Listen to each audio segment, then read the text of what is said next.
Hello guys, how are you. मैं भूपेंद्र सिंह। आज की क्लास में हम आपके लिए लेकर आए हैं सिंटैक्स के अगले क्रम में। आज हम बात करेंगे रूल्स ऑफ एडवर्ब्स। तो आज की क्लास में हम बात करेंगे कि सिंटैक्स के अंतर्गत दिए गए सेंटेंसेस में कैसे एडवर्ब से रिलेटेड एरर्स दी जाती हैं और उनको कैसे हमें फाइंड आउट करके उन्हें हमें दूर करना होता। तो आइए पहले कुछ रूल्स देख लेते हैं वन बाय वन और उन रूल्स से रिलेटेड कुछ एग्जाम्पल भी देख लेते हैं जिससे आप बेहतर ढंग से समझ पाएं।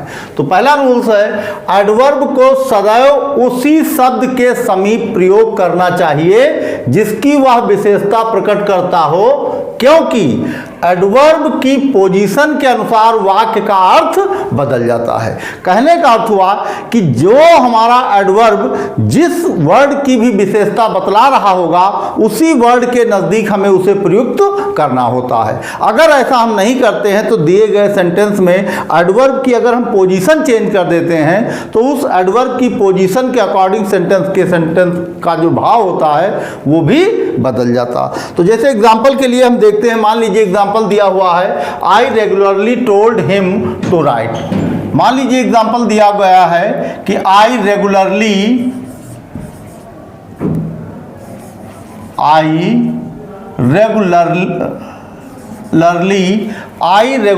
Told him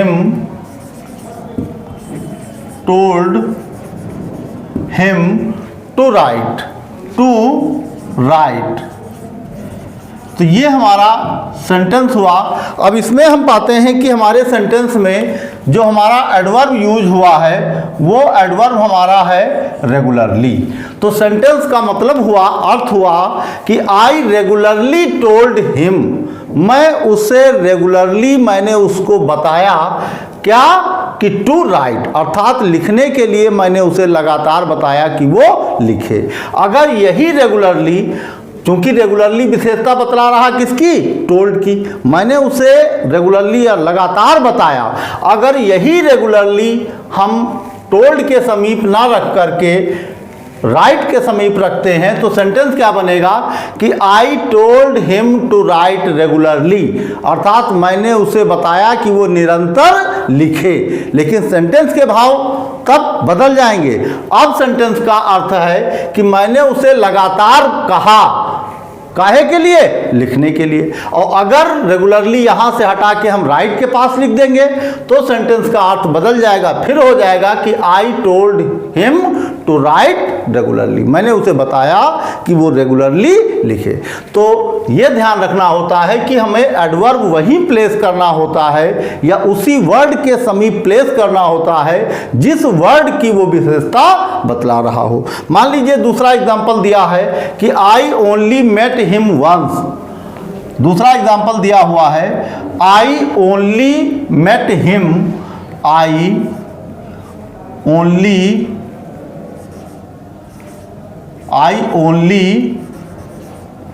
met him once. तो इसका अर्थ हुआ I only met him once, मैं उससे केवल एक बार मिला। और अगर इसी ओनली को आप, जो हमारा एडवर्ब यूज हुआ है ओनली, अगर या sorry I only met him, तो ओनली मॉडिफाई कर रहा है किसको, मिलने की या वर्ब की विशेषता बतला रहा है ओनली, कि आई ओनली मेट हिम, मैं उससे केवल मिला वंस, एक बार। तो अगर ये ओनली बाद में आप यूज कर लेंगे वंस के साथ तो सेंटेंस के अर्थ बदल जाएंगे। फिर सेंटेंस का अर्थ हो जाएगा कि I met him once only, मैं उससे केवल एक बार मिला। तो यहां पे चूंकि विशेषता बतलाई गई है मिलने की, तो हम मेट के साथ ही एडवर्ब यूज करेंगे, क्योंकि यहां पे आई ओनली मेट हिम, जो मिला गया है वो केवल एक बार, मैं उससे केवल एक बार मिला हूं। तो इस तरह एग्जाम्पल हम देख लेते हैं कि अगर हमें एडवर्ब यूज करना होता है तो एडवर्ब हम उसी वर्ड के समीप यूज करते हैं जिसकी वो विशेषता बतला रहा हो। अगर ऐसा हम नहीं करेंगे तो हमारे दिए गए सेंटेंस के जो भाव हैं वो परिवर्तित हो जाएंगे। आइए अगला रूल देखते हैं। जब क्रिया के पश्चात ऑब्जेक्ट का प्रयोग हो, मान लीजिए क्रिया के बाद कोई ऑब्जेक्ट यूज हुआ हो, अर्थात क्रिया ट्रांसिटिव हो, अगर क्रिया के बाद कोई ऑब्जेक्ट यूज हुआ है, इट मीन्स ये तय होगा कि वो वर्ब जो होगी वो कैसी होगी, ट्रांसिटिव। तो उस कंडीशन में तो एडवर्ब प्रायः इस ऑब्जेक्ट के बाद यूज किया जाएगा। एग्जाम्पल के थ्रू देखते हैं। मान लीजिए एग्जाम्पल दिया हुआ है कि he did the work sincerely. पहला एग्जाम्पल दिया है he did the work, he did the work, उसने कार्य को किया। ही डिड द वर्क, और कैसे कार्य को किया, सिंसियरली।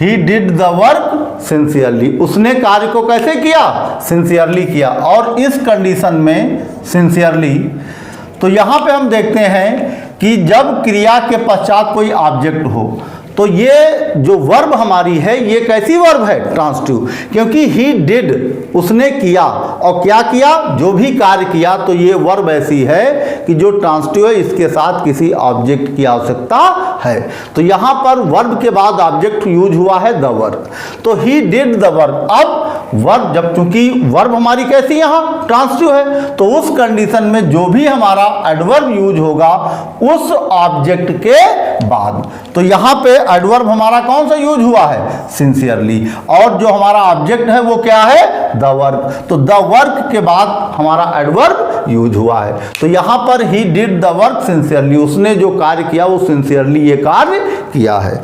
तो यहां पर वर्क की विशेषता बतला रहा है एडवर्ब, तो वर्क के साथ ही रखा गया, लेकिन वर्ब के बाद। तो एक एग्जांपल ये है। आइए अगला एग्जांपल देख लेते हैं। मान लीजिए दूसरा एग्जांपल दिया हुआ है, he wrote the letter, he wrote the letter fast, उसने तेज पत्र लिखा। दूसरा एग्जांपल है he wrote the letter, he wrote the letter, he wrote the letter. और यहां पे अब हम एक एडवर्ब यूज करते हैं जो कि है fast. He wrote the letter fast, उसने तेज पत्र लिखा, मतलब जल्दी जल्दी में पत्र लिखा। तो वैसे ये जो फास्ट है एडवर्ब, विशेषता तो बतला रहा है किसकी, वर्ब की, लेकिन वो चूंकि वर्ब के बाद हमारा ऑब्जेक्ट आया है, तो ऑब्जेक्ट के बाद ही हमारा एडवर्ब यूज होता है। तो ये हमारा फास्ट यहाँ पे क्या है, एडवर्ब, जो विशेषता बतला रहा है किसकी, दिए गए सेंटेंस में जो वर्क हो रहा है, अर्थात लिखने की विशेषता बतला रहा है गया है, या लिखने की विशेषता बतलाई गई कि उसने पत्र कैसे लिखा। तो he wrote the letter fast. तो यहाँ ये फास्ट हमारा एडवर्ब है जो मॉडिफाई कर रहा, विशेषता बतला रहा है किसकी, हमारे वर्ब की, अर्थात वर्ब की। आइए अब तीसरा रूल देख लेते हैं। जब पूर्ण क्रिया ऑक्सिलरी वर्ब और प्रिंसिपल वर्ब को मिलाकर बने। मान लीजिए कुछ वर्ब तो ऐसी होती हैं जिनमें केवल प्रिंसिपल वर्ब यूज होती है कुछ सेंटेंसेस में, लेकिन कुछ सेंटेंसेस ऐसे होते हैं जिनमें प्रिंसिपल वर्ब के साथ साथ ऑक्सिलरी वर्ब भी यूज होती। तो ऐसे सेंटेंसेस जिनकी वर्ब जो है वो ऑक्सिलरी वर्ब और प्रिंसिपल वर्ब मिलाकर बनती हो, तो उस कंडीशन में अगर हमें एडवर्ब यूज करना होता है तो एडवर्ब की विशेषता बतलाए। मान लीजिए कोई उसमें एडवर्ब भी यूज किया गया जो उस वर्ब की या वर्ब की विशेषता बतला रहा, तो इसका प्रयोग दोनों के बीच में करना चाहिए। दोनों के बीच का मतलब ऑक्सिलरी वर्ब और प्रिंसिपल वर्ब के बीच में हमें एडवर्ब यूज करना चाहिए। एग्जाम्पल के थ्रू हम समझने का प्रयास करते हैं। मान लीजिए एग्जाम्पल दिया गया है कि I have never told you this. मान लीजिए एग्जाम्पल दिया हुआ है, I have never told you this। मैंने ये बात तुम्हें कभी नहीं बताई। तो यहाँ पे हम पाते हैं कि I have और told, ये हमारी ऑक्सिलरी वर्ब है और ये हमारी प्रिंसिपल वर्ब है। तो जब, जैसा कि रूल में बताया गया कि दिए गए सेंटेंस में जब वर्ब जो है वो ऑक्सिलरी वर्ब और प्रिंसिपल वर्ब से मिलकर बनती है, तो ऐसे सेंटेंसेस में अगर कोई एडवर्ब यूज होता है जो वर्ब को मॉडिफाई कर रहा हो या वर्ब की विशेषता बतला रहा हो, तो वो एडवर्ब हमेशा दोनों के बीच में यूज किया जाता है। दोनों के बीच का मतलब ऑक्सिलरी वर्ब और प्रिंसिपल वर्ब के बीच में यूज किया जाता। तो यहाँ एडवर्ब कौन सा यूज हुआ? नेवर। और ये हैव हमारी ऑक्सिलरी वर्ब है और टोल्ड हमारी प्रिंसिपल वर्ब है। तो I have never told you this, मैंने ये बात तुम्हें कभी नहीं बताई। अगला एग्जाम्पल देखते हैं कि he has not come here. मान लीजिए अगला एग्जाम्पल है ही, यहाँ पे हैज नॉट कम हेयर, वो यहाँ नहीं आया। अब ये जो दूसरा एग्जाम्पल है इसमें भी हम देखते हैं कि सब्जेक्ट तो हमारा यहाँ पे ही है और हैज और कम, ये हैज हमारी ऑक्सिलरी वर्ब है और हमारी प्रिंसिपल वर्ब है कम। तो इस सेंटेंस में जो वर्ब है वो हमारी ऑक्सिलरी वर्ब और प्रिंसिपल वर्ब से मिलकर बनी है। और इस सेंटेंस में अगर हमें कोई एडवर्ब यूज करना है तो वो एडवर्ब, और एडवर्ब अगर विशेषता प्रकट कर रहा होगा किसकी? वर्ब की, तो वो ऑक्सिलरी वर्ब और प्रिंसिपल वर्ब के बीच में यूज किया जाएगा। तो he has not come here, वो यहाँ नहीं आया। तो इस तरह हम देखते हैं कि अगर हमारे सेंटेंस में जो वर्ब है वो ऑक्सिलरी वर्ब और प्रिंसिपल वर्ब से मिलकर बनी होती है, तो ऐसी कंडीशन में जब हमको एडवर्ब यूज करना होता तो वो एडवर्ब ऑक्सिलरी वर्ब के बाद और प्रिंसिपल वर्ब से पहले यूज करनी होती है। आइए अगला रूल देखते हैं।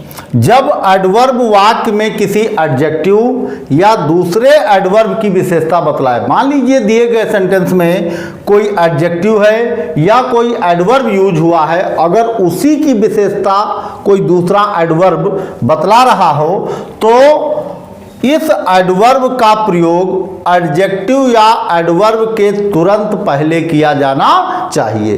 कहने का अर्थ हुआ कि दिए गए सेंटेंस में यदि मान लीजिए कोई एडजेक्टिव यूज हुआ है या कोई एडवर्ब यूज हुआ है जिसकी विशेषता कोई एडवर्ब बतला रहा है, तो उस कंडीशन में वो एडवर्ब हमेशा उस एडजेक्टिव के या तो ठीक पहले यूज होगा, अगर वो एडजेक्टिव की विशेषता बतला रहा तो एडजेक्टिव के ठीक पहले यूज होगा। मान लीजिए सेंटेंस में कोई एडवर्ब यूज हुआ है और उस एडवर्ब की विशेषता कोई एडवर्ब बतला रहा है तो उस एडवर्ब के ठीक पहले वो एडवर्ब यूज किया जाएगा।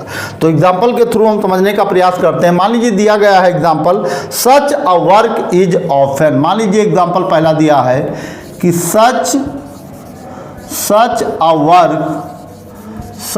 Work is often, such a work is often difficult,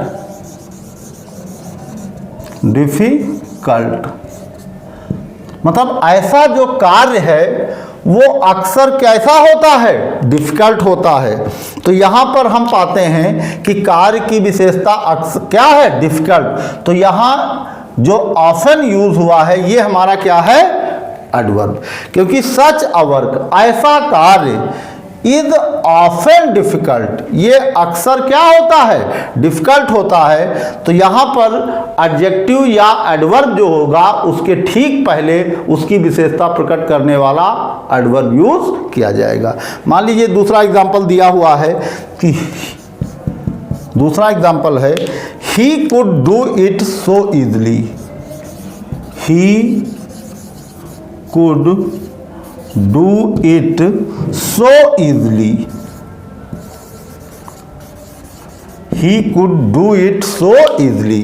तो ही कुड डू इट, वो इसे कर सकता था या वो इसे कर सकता था सो इजली, बड़ी आसानी से। तो यहाँ पर सो इजली, तो इजली मतलब जो कार्य उसने किया है वो कार्य वो बड़ी इजली कर सकता था। तो यहाँ पे हम पाते हैं कि दिया गया हमारा जो एडवर्ब है या तो वो उस एडजेक्टिव से पहले यूज होगा जिसकी वो विशेषता बतला रहा होगा, या उस एडवर्ब से पहले यूज होगा जिसकी वो विशेषता बतला रहा है। तो आइए कुछ और रूल्स देख लेते हैं जिनसे आप बेहतर ढंग से और अच्छे ढंग से समझ पाए एडवर्ब का यूज। आइए अगला रूल देख लेते हैं। जब क्रिया इंट्रांसिटिव हो, तो जैसा कि आपको पता है ट्रांसिटिव वो वर्ब्स होती हैं जिनको ऑब्जेक्ट की आवश्यकता होती है, और इंट्रांसिटिव वो वर्ब्स होती हैं जिनको क्रिया की कोई आवश्यकता ना हो। तो जब क्रिया इंट्रांसिटिव हो अर्थात क्रिया के बाद कोई ऑब्जेक्ट ना हो तथा एडवर्ब इस क्रिया की विशेषता बतलाए, और जो एडवर्ब हो वो इस वर्ब को मॉडिफाई कर रहा हो। कैसी वर्ब को? जो वर्ब हमारी दिए गए सेंटेंस में इंट्रांसिटिव वर्ब है, उस वर्ब को जब कोई एडवर्ब मॉडिफाई करता है तो यह एडवर्ब इस क्रिया के बाद प्रयुक्त किया जाता है। एग्जाम्पल के थ्रू हम समझने का प्रयास करते हैं, देखते हैं। मान लीजिए लिखा हुआ है, एग्जाम्पल आपका है कि ही comes so often, he comes so often, he comes so often to me, या टू मी कह लो या टू माई हाउस कह सकते हैं आप। ही कम्स सो ऑफन, तो यहां पे हम देख पा रहे हैं कि इस दिए गए सेंटेंस में ही हमारा सब्जेक्ट है और ही कम्स, और कम्स हमारी एक ऐसी वर्ब है जो कैसी है? इंट्रांसिटिव। तो ही कम्स जब इंट्रांसिटिव वर्ब होती है और उसके बाद कोई ऑब्जेक्ट ना आया हो, तब अगर ऐसे वर्ब को हमें या ऐसे वर्ब की हमें विशेषता बतलानी होती है तो एडवर्ब हमेशा वर्ब के बाद यूज किया जाता, तो यह एडवर्ब इस क्रिया के बाद प्रयुक्त होगा। तो यहां हम देख पा रहे हैं कि सो ऑफन हमारा एडवर्ब यूज हुआ है, तो ये कम्स के बाद यूज हुआ। तो he comes so often to my house. अगला एग्जांपल देख लेते हैं। मान लीजिए अगला एग्जांपल है दूसरा कि ही वॉक्ड इजली, ही वॉक्ड इजली, ही वॉक्ड इजली। यहां पे भी हम पाते हैं ही वॉक्ड, वॉक्ड हमारी वर्ब कैसी है? इंट्रांसिटिव। तो इंट्रांसिटिव वर्ब की अगर हमें विशेषता बतलानी है किसके द्वारा? एडवर्ब के द्वारा। तो उस कंडीशन में जो एडवर्ब हमारा यूज होगा उस इंट्रांसिटिव वर्ब के बाद यूज होगा। तो ही वॉक्ड इजली, यहां पे इजली हमारा एडवर्ब यूज हुआ है और यहां सो ऑफन हमारा एडवर्ब यूज हुआ, और ये कहां यूज होगा? ये उस वर्ब के बाद यूज होगा जो इंट्रांसिटिव वर्ब दिए गए सेंटेंस में यूज की गई है। अगला रूल देखते हैं।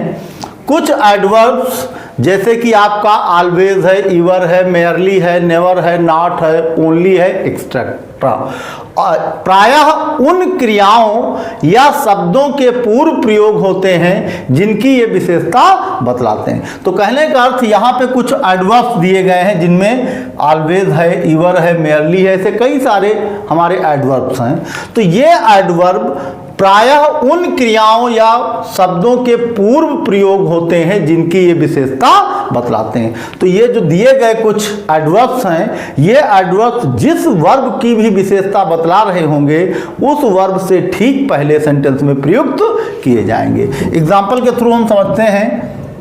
मान लीजिए एग्जाम्पल दिया हुआ है, ही always says like this, he always says like this। तो यहां हम पाते हैं कि he always says, वो हमेशा कहता है। तो यहां पर always हमारा क्या है?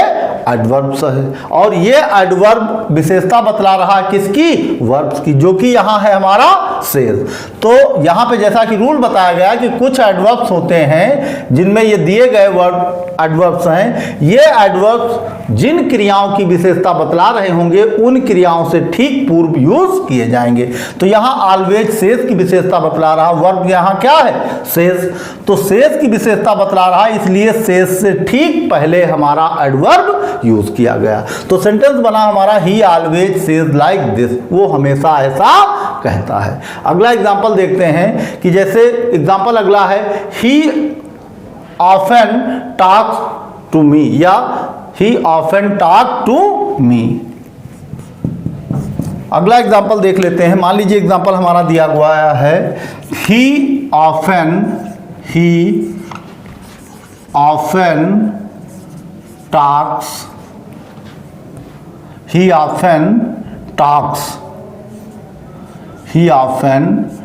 टॉक्स टू मी, वो अक्सर मुझसे बात करता है।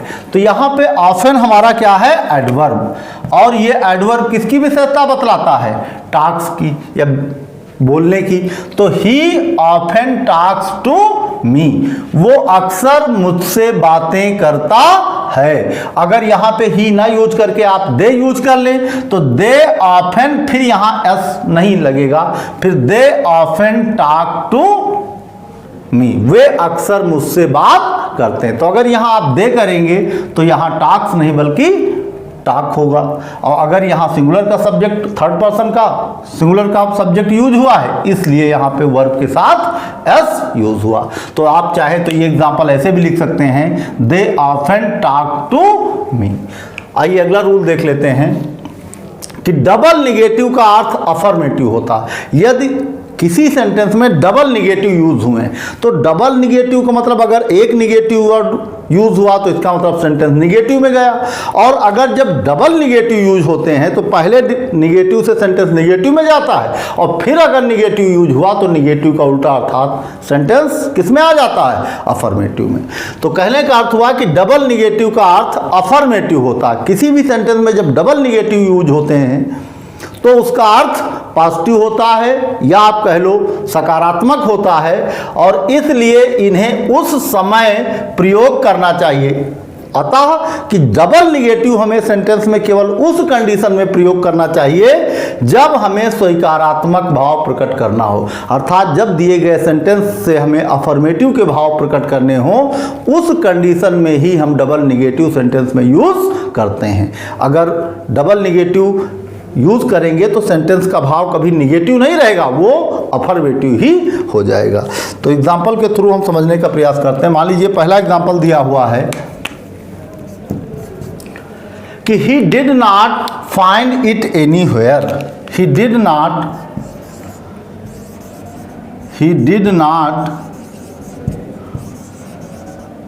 find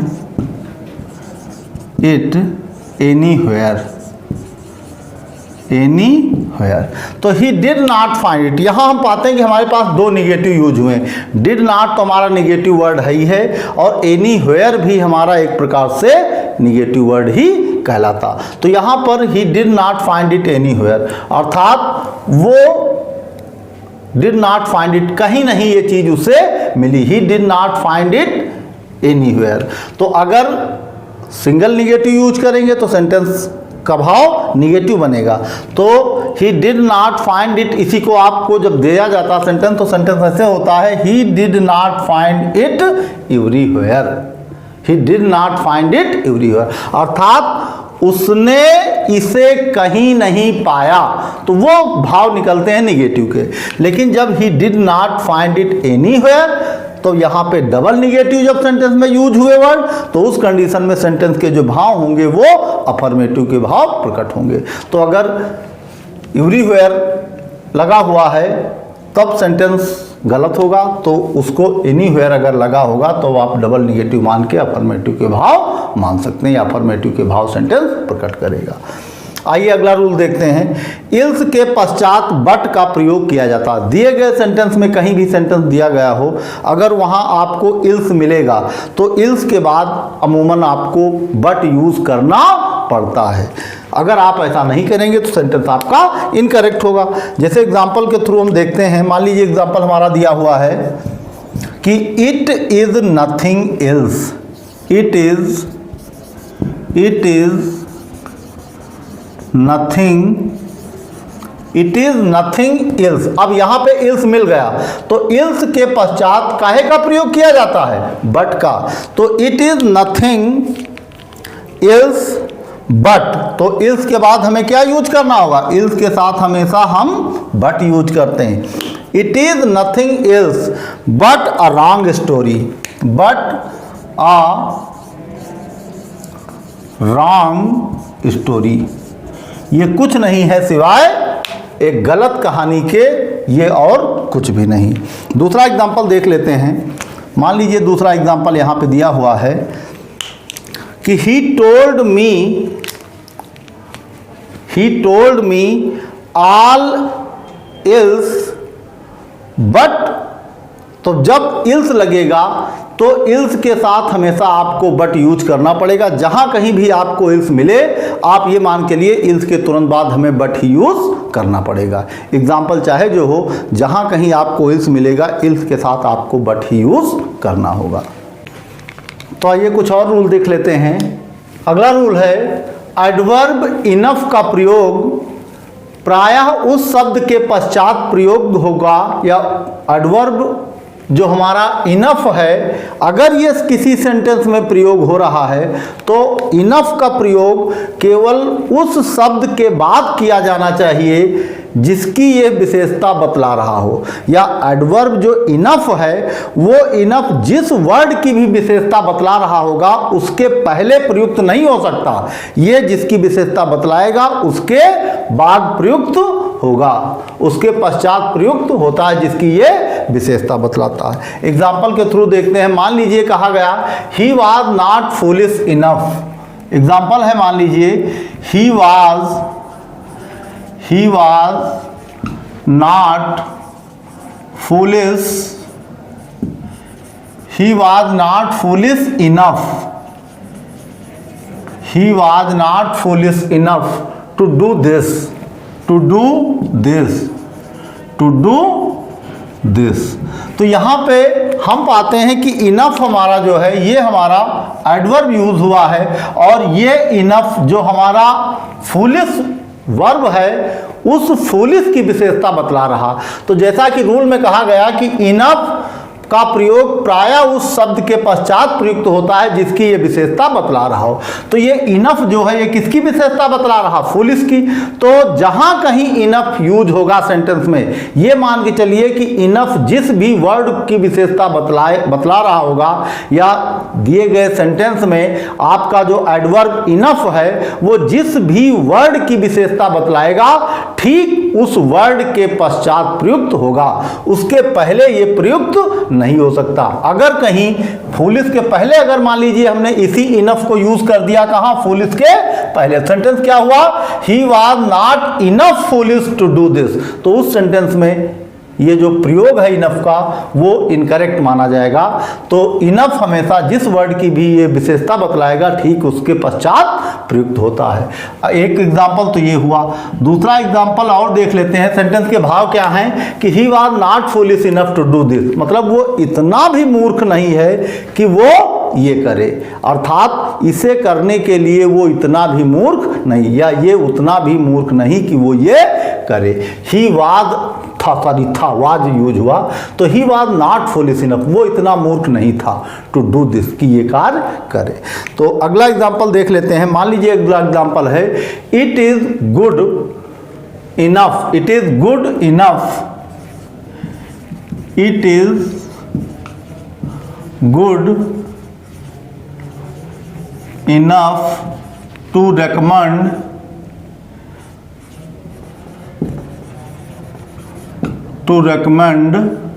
him. It is not enough to recommend him. यहां पे भी हम पाते हैं कि गुड जो हमारा है ये हमारा गुड की विशेषता कौन बतला रहा? इनफ। जो हमारी वर्ब है वो यहाँ पर गुड यूज हुआ है, it is good enough to recommend him.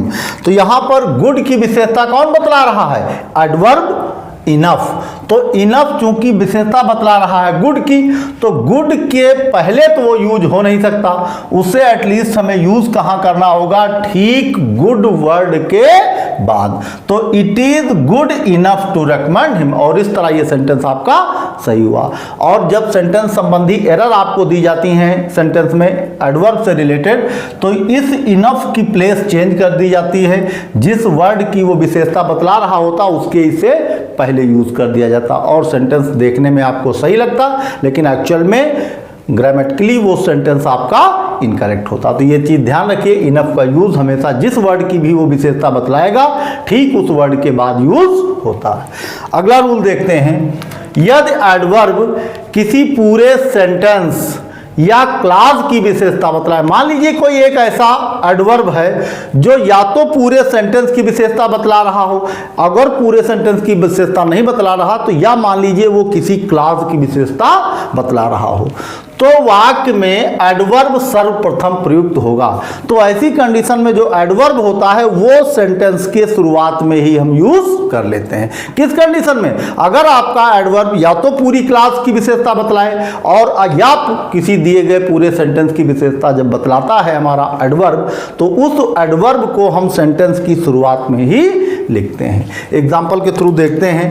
जैसे मान लीजिए एग्जाम्पल हमारा यहाँ दिया हुआ है, truly speaking, truly speaking, truly speaking,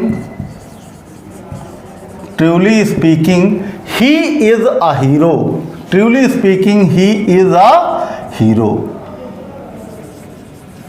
या आप इसे स्मॉल लेटर से लिख सकते हैं, truly speaking he is a hero.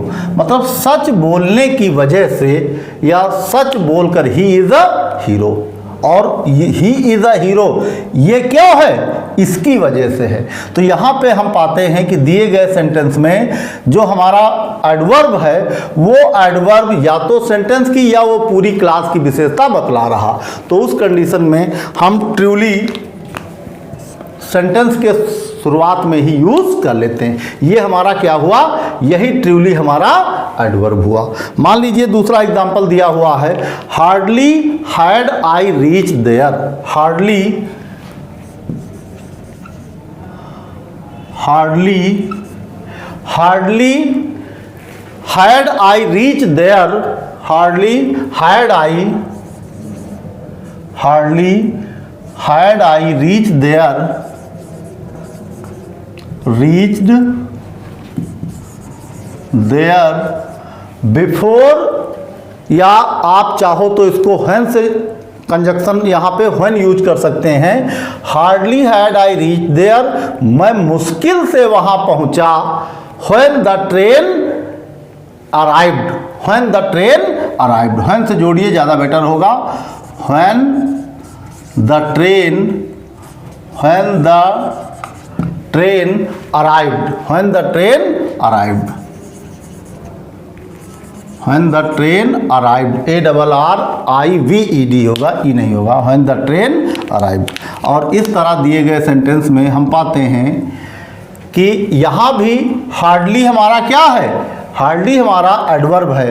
तो हार्डली जो है ये पूरे सेंटेंस की विशेषता बतला रहा है कि हार्डली आई रीच देयर, मैं मुश्किल से ही वहां पहुंचा, when the train arrived, अर्थात when the train arrived, अर्थात मैं मुश्किल से ही वहां पहुंचा था कि ट्रेन आ गई, when the train arrived। तो इस तरह हम पाते हैं कि दिए गए सेंटेंस में हमारा जो एडवर्ब है वो सेंटेंस के शुरुआत में ही यूज़ कर लेते हैं। लेकिन ये कब यूज़ करेंगे? जब हमारा एडवर्ब दिए गए सेंटेंस में या तो पूरे सेंटेंस की विशेषता बतलाएगा, और अगर सेंटेंस की नहीं तो कम से कम पूरी क्लास की विशेषता बतलाएगा। उस कंडीशन में हमारा एडवर्ब सेंटेंस की शुरुआत में ही यूज़ कर लिया जाता। आइए अगला सेंटेंस देखते हैं। अगला रूल है, क्वाइट का अर्थ है बिल्कुल। जो हमारा वर्ड है क्वाइट, उसका अर्थ क्या होता है? इसका अर्थ बिल्कुल होता है। अतः इसका प्रयोग वेरी या टू अ कंसिडरेबल डिग्री के भाव में नहीं करना चाहिए। मान लीजिए इस तरह का सेंटेंस आपको दिया जाएगा इनकरेक्ट सेंटेंस के रूप में। सेंटेंस हमारा क्या दिया हुआ है? He was quite sorry to hear the sad news, और ये सेंटेंस आपका जो है ये होगा आपका इनकरेक्ट। सेंटेंस आपका कैसा होगा? इनकरेक्ट। और इसको जब आपको करेक्ट फॉर्म में लिखना होगा तो सेंटेंस जो यहाँ क्वाइट है इसकी प्लेस पे आप क्या लिखेंगे? वेरी। तो क्या हो जाएगा sentence? He was very sorry, he was very sorry to hear the sad news, the sad news, वो सैड न्यूज़ सुनकर बहुत। अब ये सेंटेंस जो है ये हमारा करेक्ट हुआ। और इस तरह दिए गए सेंटेंस में जैसा बताया गया है क्वाइट का अर्थ बिल्कुल होता है या क्वाइट का प्रयोग या क्वाइट का अर्थ बिल्कुल के अर्थ में यूज किया जाता है, तो अतः इसका प्रयोग वेरी या कंसिडरेबल डिग्री के भाव में नहीं करना चाहिए। तो he was very sorry to hear the sad news, अर्थात ये सैड न्यूज़ सुनकर वो अत्यधिक सॉरी उसने फील किया था। तो ये कुछ रूल्स हैं जिनके माध्यम से हमने समझा कि दिए गए सेंटेंसेस में एडवर्ब से रिलेटेड एरर कैसे दी जाती हैं और कैसे हम उन्हें फाइंड आउट करके दूर करते हैं। हम आशा करते हैं ये वीडियो आपको पसंद आई होगी। फिर मिलेंगे हम जल्द ही नेक्स्ट क्लास में नेक्स्ट टॉपिक के साथ। तब तक के लिए धन्यवाद।